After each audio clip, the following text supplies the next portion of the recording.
Finnegans Wake, Book 1, Episode 2.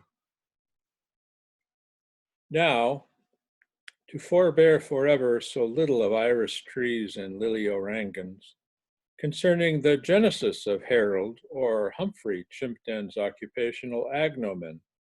We are back in the pre-surnames prodromarith period, of course, just when Enos chalked hall traps, and discarding once for all those theories from older sources which would link him back with such pivotal ancestors as the Glues, the Gravies, the Northeast, the Anchors, and the Earwickers of Siddlesham in the Hundred of Manhood, or proclaim him offsprout of Vikings who had founded Wapentake and settled Hem in Herrick or Eric.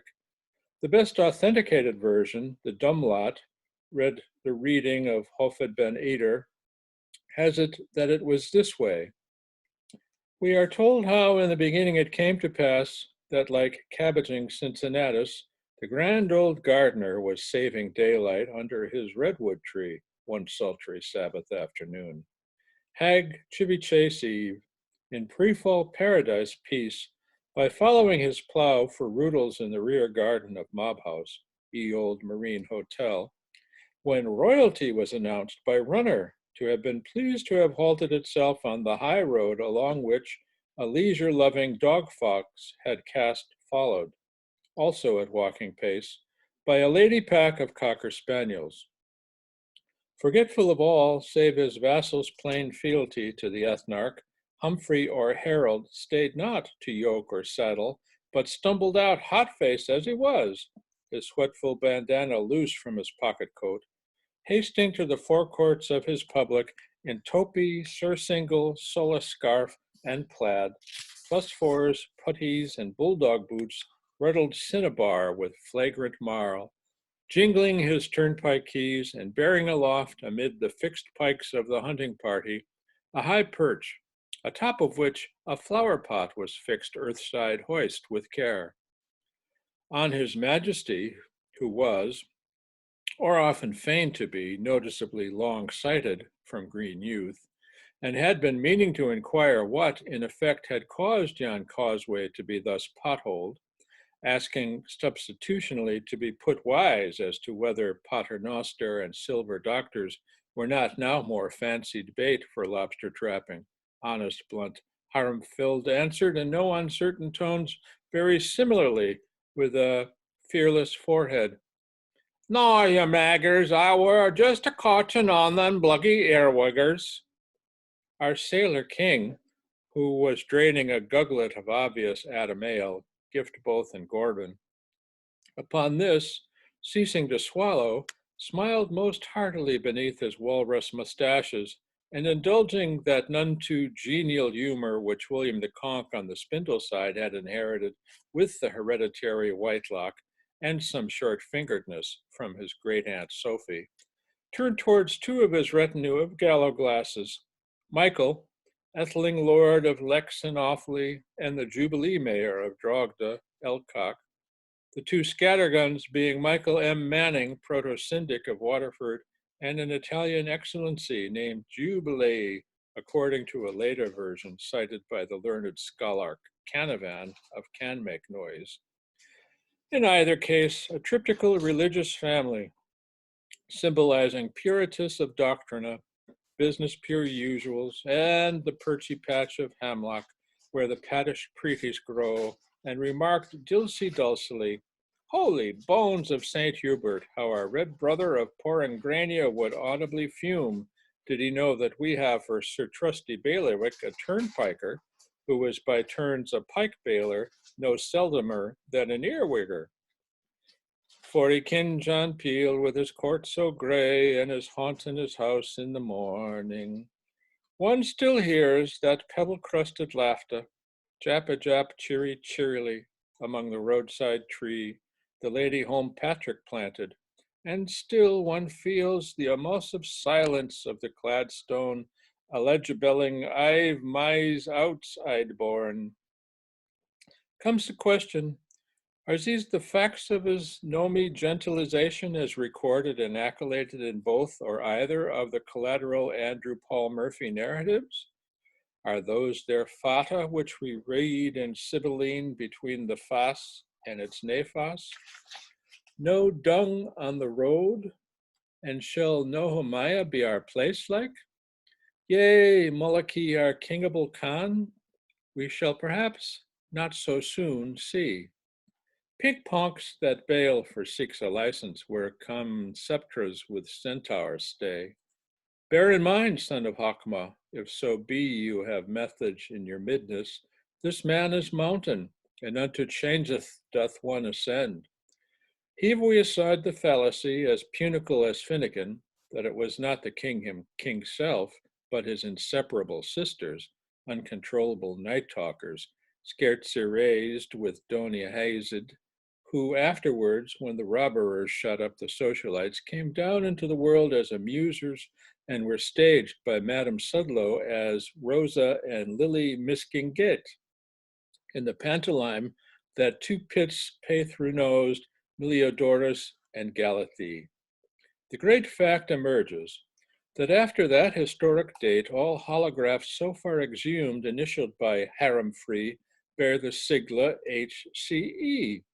And while he was only and long and always good Duke Umfrey for the Hungerlean Spalpeens of Localiz and Chimbers, to his cronies it was equally certainly a pleasant turn of the populace which gave him, as sense of those normative letters, the nickname, Here Comes Everybody.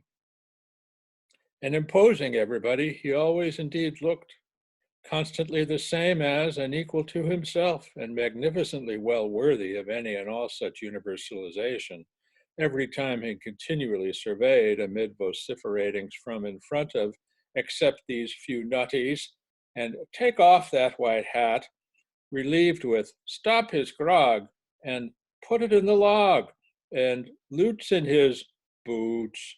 From good start to happy finish, the truly Catholic assemblage gathered together in that King's Treat House of satin, a lustre-like above floats and footlights from their aspal velts and ox gangs, unanimously to applaud the inspiration of his lifetime and the hits of their careers, Mr. Wallenstein Washington Semperkelly's Immergreen Tours, in a command performance by special request with a courteous permission for pious purposes, the home-dromed and enlivened performance of the problem passion play of the millenniary, running strong since creation, A Royal Divorce, then near the approach towards the summit of its climax, with ambitious interval band selections from the Bow Girl and the Lily on all horsery show command nights from his viceregal booth.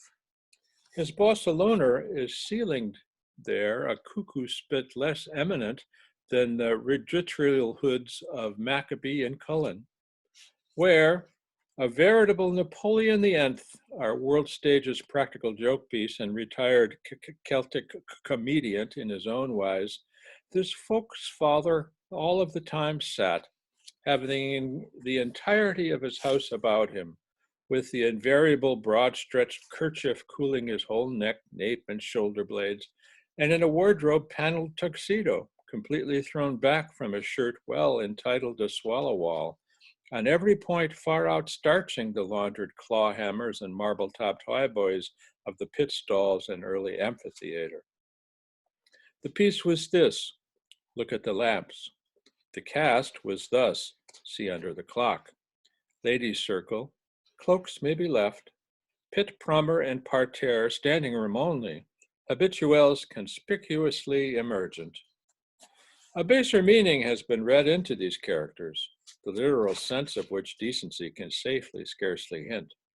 It has been blurtingly brooded by certain wisecrackers, the stinks of Moharat are in the night plots of the morning, that he suffered from a vile disease. Athma unmanner them. To such a suggestion, the one self-respecting answer is to affirm that there are certain statements which ought not to be, and one should like to hope to be able to add, ought not to be allowed to be made. Nor have his detractors, who, an imperfectly warm-blooded race, apparently conceive him as a great white caterpillar, capable of any and every enormity in the calendar, recorded to the discredit of the Juke and Kelikec families, mended their case by insinuating that, alternately, he lay at one time under the ludicrous imputation of annoying Welsh Fusiliers in the People's Park. Hey, hey, hey, hawk, hawk, hawk. Fawn and Flora on the lay love, the little old joke. To anyone who knew and loved the Chris-likeness of the big, clean-minded giant, H.C. Earwicker, throughout his excellency long vice-regal existence, the mere suggestion of him as a lust-sleuth nosing for trouble in a booby trap rings particularly preposterous. Truth, beard on prophet, compels one to add that there is said to have been quondam, fuit, some case of the kind implicating, it is interdum believed, a quidam. If he did not exist, it would be necessary quoniam to invent him. About that time, stambuling, around dumbling in leaky sneakers with his Tarak record, who has remained tapantically anonymous. But let us shew him Abdullah Gamal Gaxarki was, it is stated, posted at Malins at the instance of watch warriors of the Vigilance Committee, and years afterwards, cries one even greater, Ibid, a commender of the rightful, seemingly into such as were sullen sated, dropped head, fiat, waiting his first of the month fruits turn for that chop pa cabec's alicubi in the old house for the charge-hard roach haddocks of Hawkins Street. Lo, you blondie liar, Gob's seen you in the park place, and she what's eateth our home defileth thee spoils. There's a cab full of bash indeed in the Homer of that meal. Slander, let it lie its flattest, has never been able to convict our good and great and no ordinary southern earwicker, that homogeneous man, as a pious author called him, of any graver impropriety than that advanced by some woodwards or regarders, who did not dare deny, the shomers, that they had chin ted, chin tam, chin tafid, that day consumed their soul of the corn, of having behaved with ungentlemanski immodious opposite a pair of dainty maidservants in the swooth of the rushy hollow whither, or so the two gown and pinners pleaded, Dame Nature in all innocency had spontaneously and about the same hour of the eventide sent them both, but whose published combinations of silken lane testimonies are, where not dubiously pure, visibly divergent, as wapped from wept, on minor points touching the intimate nature of this, a first offense in vert or venison, which was admittedly an incautious, but at its wildest a partial exposure, with such attenuating circumstances, Garthen gaddeth green where soakman brideth girling, as an abnormal St. Swithin summer, and Jesus rose a Sharon, a ripe occasion to provoke it. We can't do without them. Wives, rush to the rest yours. Offman will two man well led is the law. Zessids are catum, villa pleach volla pluck. Fick up for flesh Nelly, el mundo no zole flen. If she's a Lilith, pull early. Pauline, allow. And mealers a bush, keep black, keep black. Guiltless of much laid to him, he was clearly, for once at least, he clearly expressed himself as being, with still a trace of his erstwhile burr, and hence it has been received of us that it is true. They tell the story, an amalgam as absorbing as calcium chlorides and hydrophobe sponge could make it, how one happy-go-gusty ides of April morning, the anniversary, as it fell out, of his first assumption of his birthday suit, and rights in appurtenance to the confusioning of human races.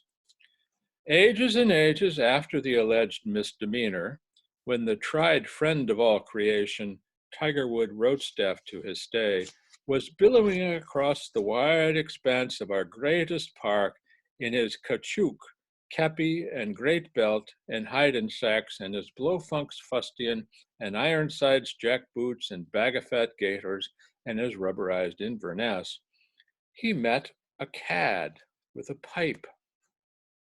The latter, the luciferant, not the aureolate, who, the odds are, is still Berting Dagabout in the same straw bamer, carrying his overcoat under his shoulder, sheepside out, so as to look more like a country gentleman, and signing the pledge as gaily as you please, heartily accosted him with, "Ginneth Tawtool, and you me dinner Ouselfin?" A nice how do you do in pool black at the time, as some of our old dazers may still tremblingly recall, to ask, could he tell him how much o'clock it was that the clock struck? Had he any idea by cock's luck, as his watch was Brady's? Hesitancy was clearly to be evitated, execration as cleverly to be honosoid. The earwicker of that spurring instant, realizing on fundamental liberal principles the supreme importance, nexally and noxally, of physical life, the nearest help relay being Ping Ping KO St. Patrick's Day and the Fenian Rising, and unwishful as he felt of being hurled into eternity right then, plugged by a soft-nosed bullet from the sap, halted, quick on the draw, and replying in that he was feeling tipstaff, Q, produced from his gun pocket his Jurgensen's shrapnel Waterbury, ours by communionism, his by use capture. But on the same stroke, hearing above the skirling of harsh Mother East, old Fox Goodman, the bellmaster over the waste to south, at work upon the 10-ton tonuant thunderous tenor toller in the speckled church, Cuhunan's call, told the inquiring kidder, by Jehovah, it was 12 of 'em sidereal, and tankard time. Adding, but all, as he bended deeply with smoked sardinish breath, to give more pondus to the copper stick he presented, though this seems in some confuse him with the chap-stuck ginger, which as being of sours, acids, salts, sweets, and bitters compounded, we know him to have used as chaw-chaw for bone, muscle, blood, flesh, and victual, that whereas the accusation against him had been made, what was known in high quarters as was stood stated in Morgan's Post by a creature in human form who was quite beneath par and several degrees lower than your triple-hydrid snake. In greater support of his word, it, quaint anticipation of a famous phrase, has been reconstructed out of oral style into the verbal for all time with ritual rhythmics in queritary quietude, and two men struck from successive accounts by Noah Webster in the redaction known as The Sayings Attributive of H.C. Earwicker, prize $1, postlots free.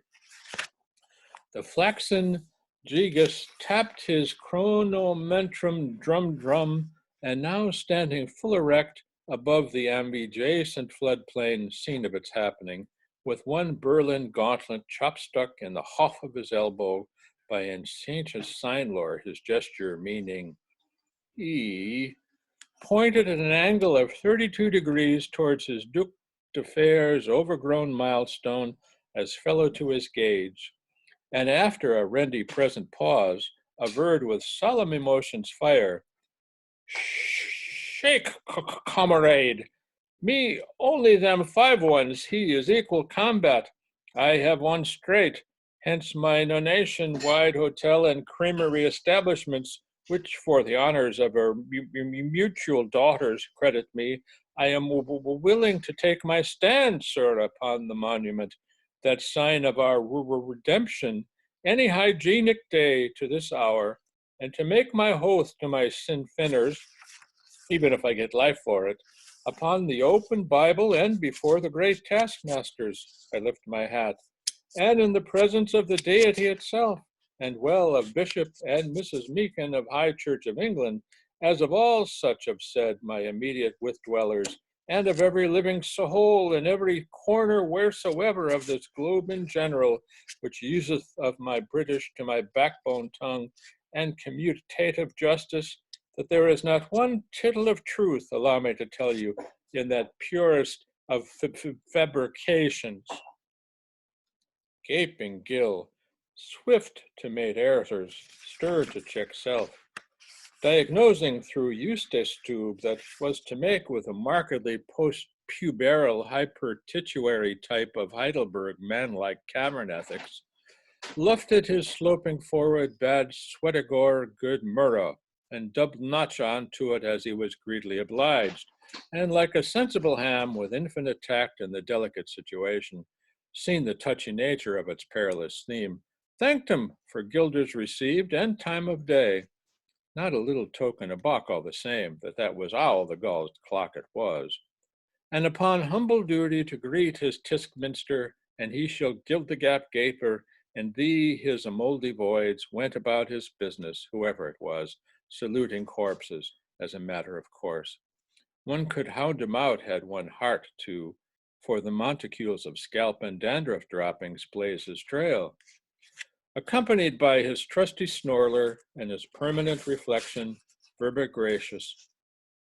I have met with you, bird, too late, or if not, too warm and early, and with tag for ildiot repeated in his second-mouth language as many of the big-timers' verbatim words, which he could baldly call to memory that same kveld eve, ere the hour of the twattering of bards and the twitter-litter between Druidia and the deep-sleep sea, when suppertide and souvenir to Charlatan Mall jointly came gently, and along the quiet darkenings of grand and royal, flitmansfla and crept a hedge, when as to many of soft tongue's pocky talk mute answer, you sufter pogue yog, Aravanda always acquiescent, while studying castels in the Blaun and studying cowshoots over the Noren, he spat in careful convertedness a musaic dispensation about his hearthstone, if you please. Irish saliva, mosh de hole, but would a respectable, prominently connected fellow of Euro-European ascendances with well-dressed ideas, who knew the correct thing, such as Mr. Shall We Sigh or Mr. Shall We Laugh, expectorate after such a callous fashion? No thank yous, when he had his belcher spuckertuck in his pocket, thuck. Views fed with his chockets, after having supped of the dish, sot and pottage, which he snubbishly dabbed peach Bombay. It is rawly only lookum-pookin pizen pie, which she knows, which stinaft and pibbered him. A supreme of excelling peas, balled under Minsogue's milk into white malt wine sour, a proviant the little bilker hoarsely relish, chaffed it in the snivel season, being as faint on it as your rat with fennel.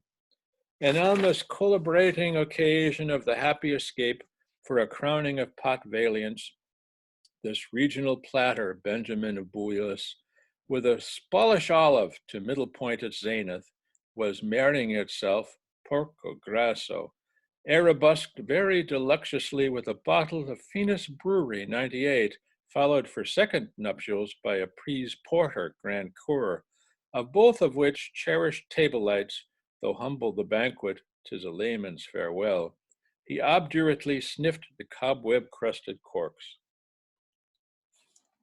Our cad's bit of strife, nee Berenice Maxwellton, with a quick ear for spittoons, as the aftertale hath it, glaned up as usual with dumbistic husbandry, no Persicks and Armelians for thee, Pomeranzia, but slipping the clave in her claw, broke of the matter among 111 others in her usual curtsy.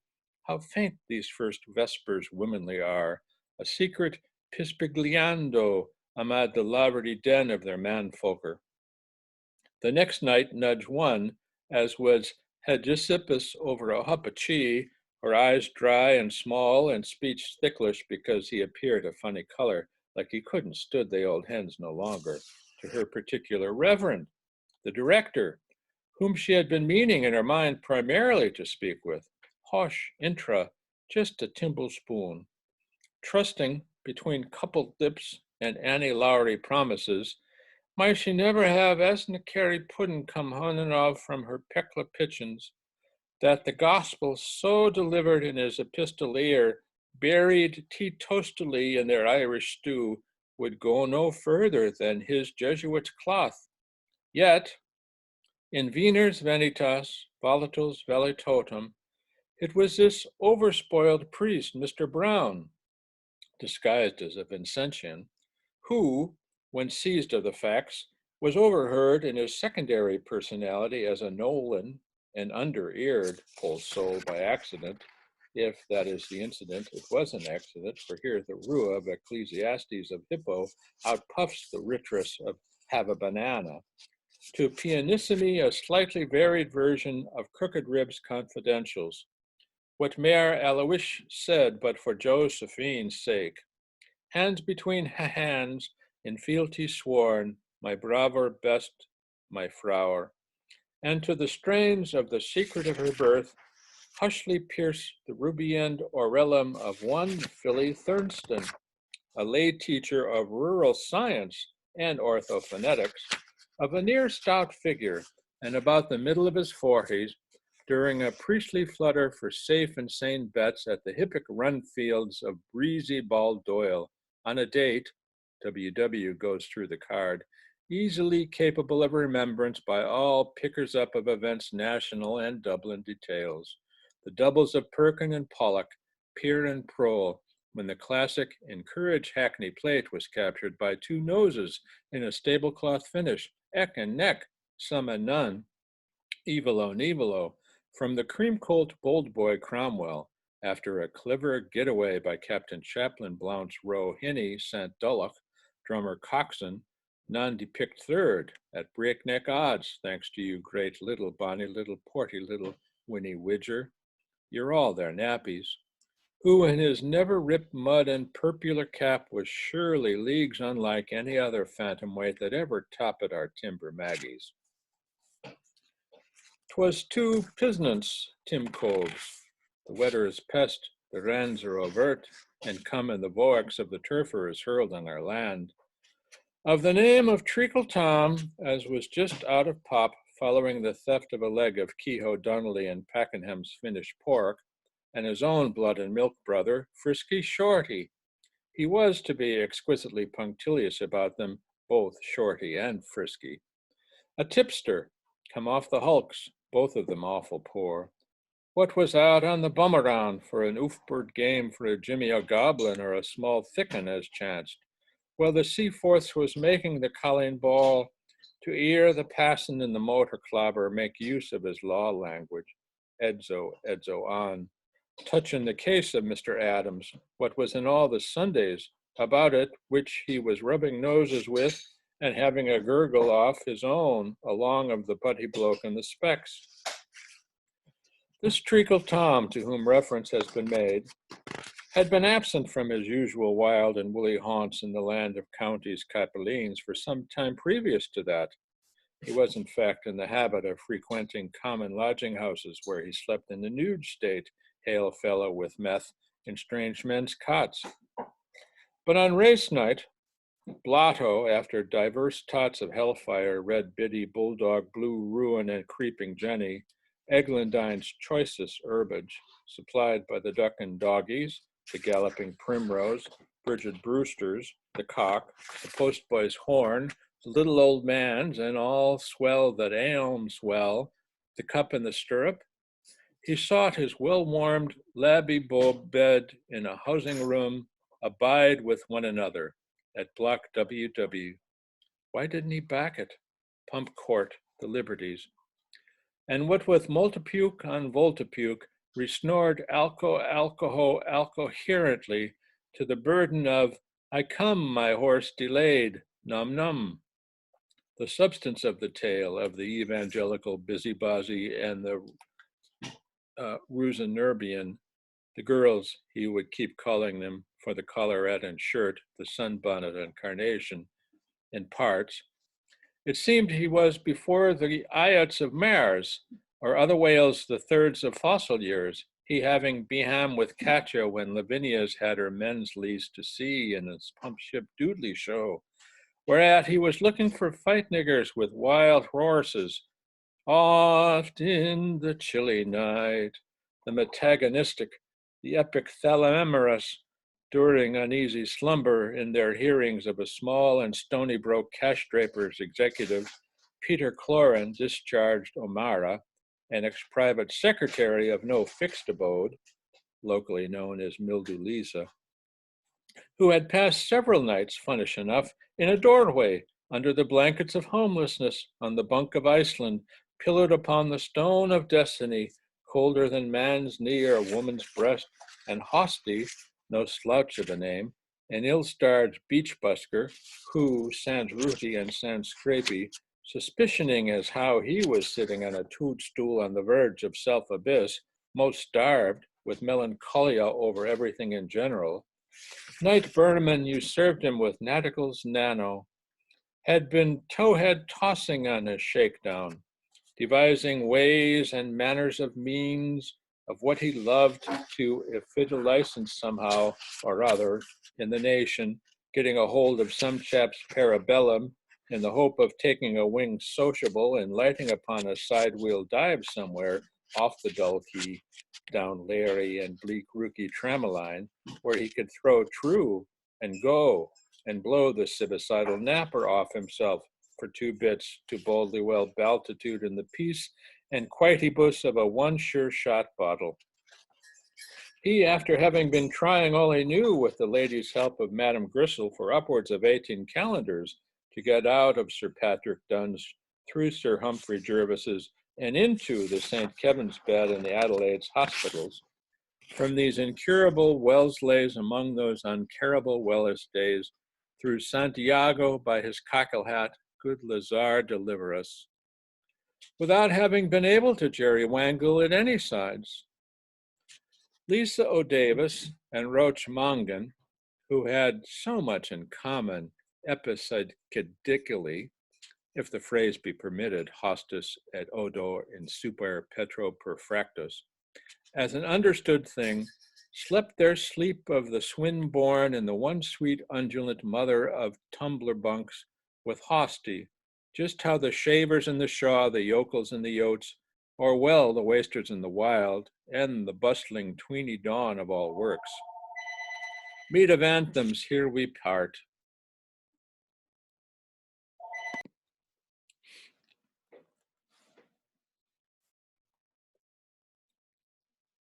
Had not been many jiffies furbishing pot lids, door brasses, scholars' apple cheeks, and link boys' metals, when Ash Hopper minded like no fella he go make bacon breakfast log a white man, the rejuvenated busker.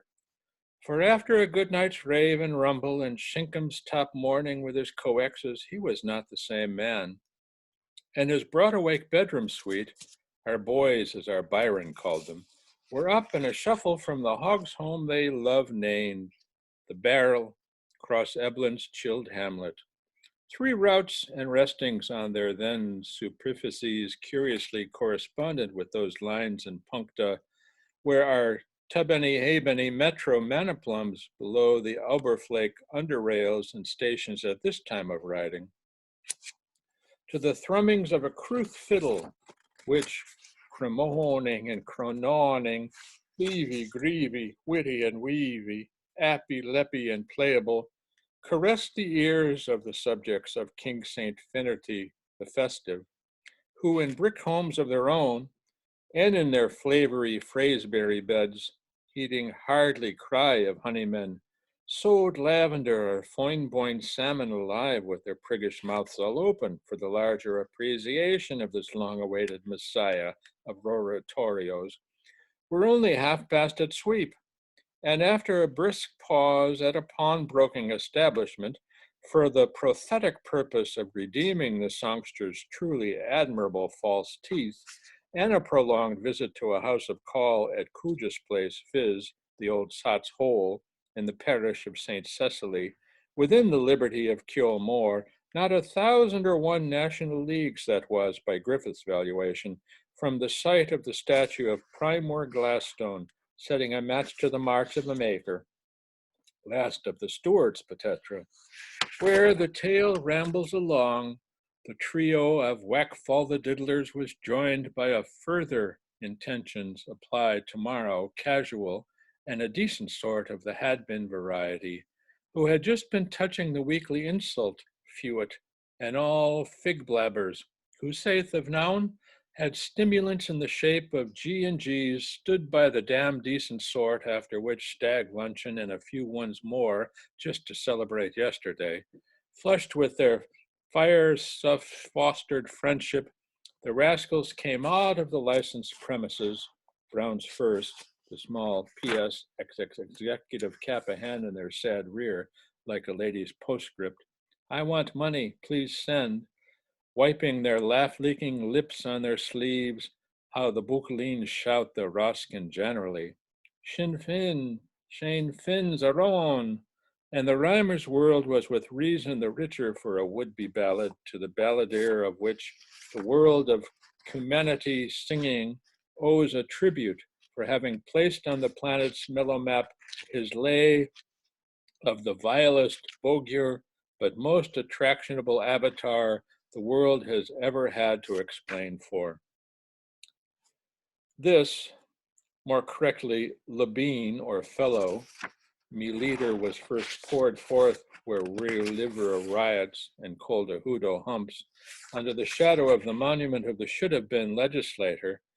Eleutherodiodendron, spare, Woodman, spare, to an overflow meeting of all the nations in Leinster, fully filling the visional area, and as a single-minded supercrowd easily representative, wet with masks, wet with faces, of all sections and cross-sections, wine shop and cocoa house poured out to brim up the broaching of our Liffey-side people.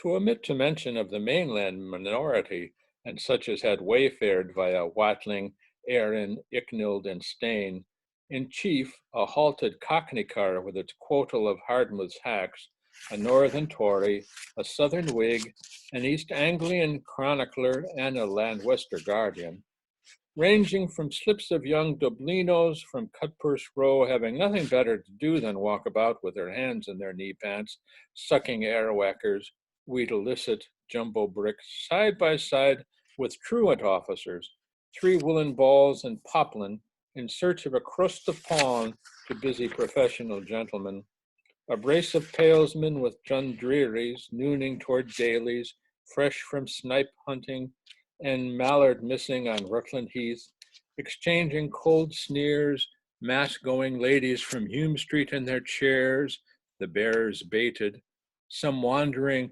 hamalags out of the adjacent clover fields of Moss's garden, an oblate father from Skinner's Alley, bricklayers, a Fleming and Tavernet fumant with spouse and dog, an aged hammersmith who had some chisellers by the hand, a bout of cudgel players, not a few sheep with the braxy, 2 blue-coat scholars, 4 broke gents out of Simpson's on the rocks, a portly and a pert, still rassing turkey coffee and orange shrub in Ticky's door, Peter Pym and Paul Fry, and then Elliot, and Atkinson, suffering hell's delights from the blains of their annuitants' acorns, not forgetting a deuce of Diana's, riety for the hunt, a particularist prebendary pondering on the Roman Easter, the tonsure question and Greek uniates, plunkum, a lace lappet head or 2 or 3 or 4 from a window, and so on down to a few good old souls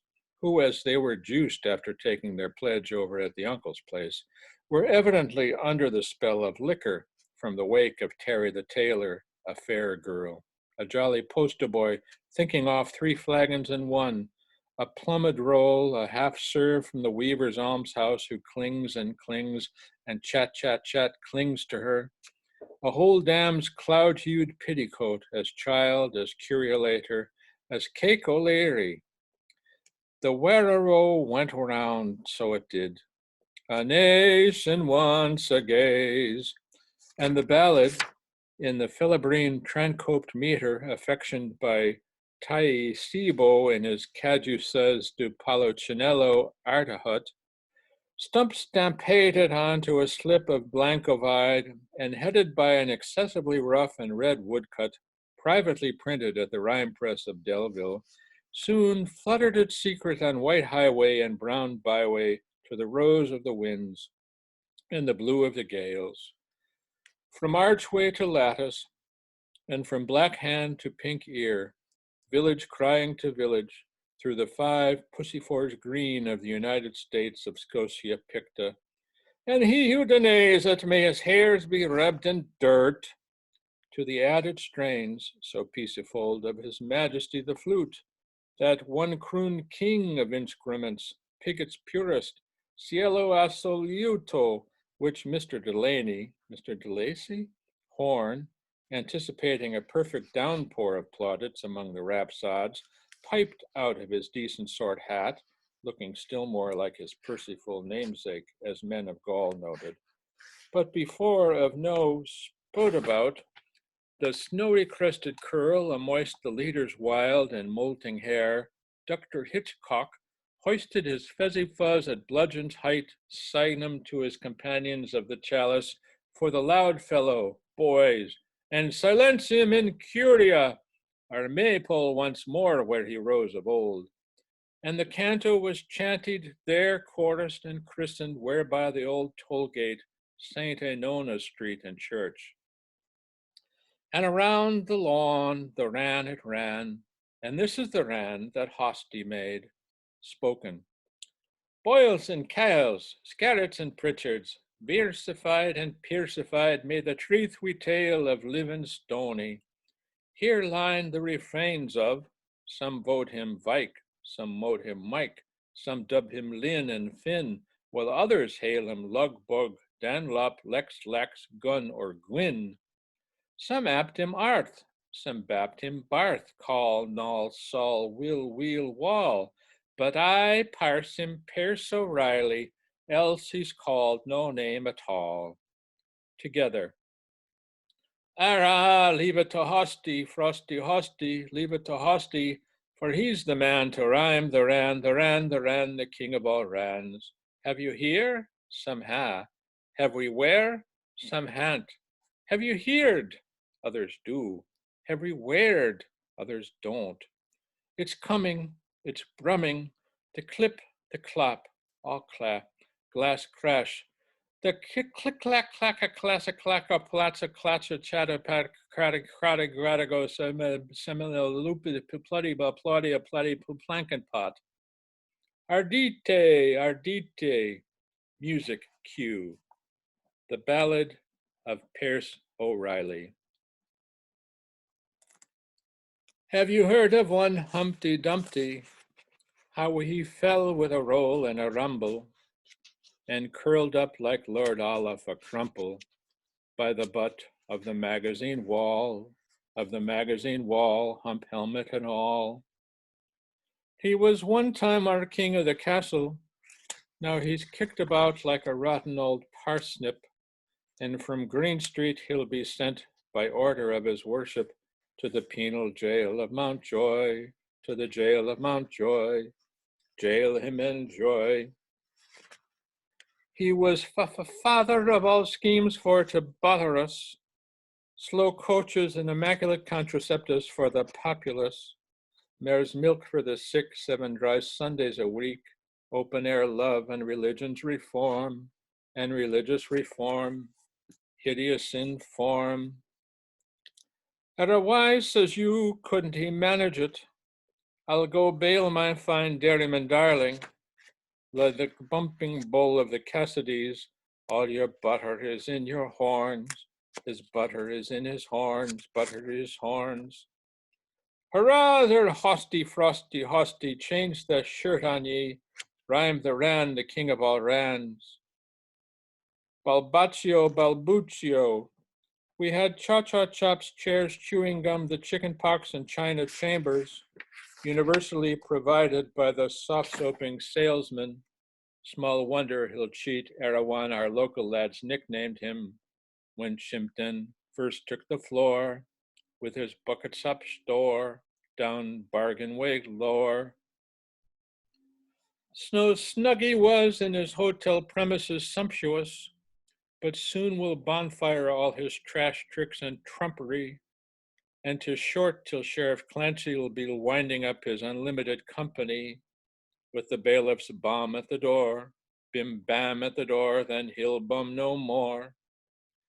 Sweet bad luck on the waves washed to our island, the hooker of that hammerfest Viking, and Gull's curse on the day when Ablana Bay saw his black and tan man o' war, saw his man o' war on the harbor bar. Where from? Roars Poolbeg, cooking happence, he bawls Donnez-moi, Scampiddle, Wick, and Wipe and Fampany. Fingal McOsker, one zine Barjars Boniface, Thox min Gamelhole, nor Vickers moniker. August I are at Gemelhor, nor Vickers cod, or Norwegian camel old cod. He is, begod. Lift it, Hosty, lift it, ye divil ye, up with the ran, the rhyming ran.